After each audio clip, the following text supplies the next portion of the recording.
L'objectif de l'exposition est de parler un petit peu de l'aspect scientifique du sommeil, c'est-à-dire en gros on passe un tiers de notre vie à dormir et donc c'est intéressant de voir au niveau scientifique comment ça se passe, les rythmes du sommeil, les conséquences si on dort mal. Le projet est parti d'une enquête auprès de jeunes scolaires sur leur sommeil et surtout leurs problèmes à l'école par exemple. On s'est rendu compte que le manque de sommeil pouvait causer des problèmes scolaires, donc ça peut être de l'inattention, ça peut être de la violence. Et donc du coup, on s'est dit que c'était important donc de parler aux jeunes. Donc c'est pour ça que l'exposition s'adresse en particulier aux primaires, donc cycle 3 et aux collégiens.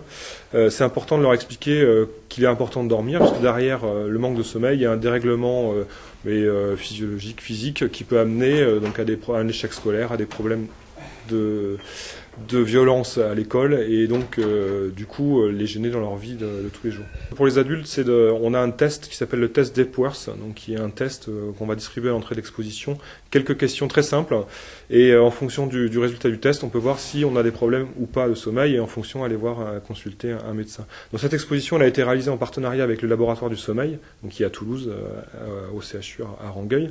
Et donc du coup il y a toute une équipe de spécialistes qui a amené des conseils pratiques sur comment mieux dormir. Donc il y a dans l'exposition des bornes interactives qui s'appellent Allo Docteur. Donc sur des problèmes très simples, en fait, on décroche un combiné et on écoute l'enregistrement d'un médecin qui nous donne quelques conseils, comment s'endormir correctement.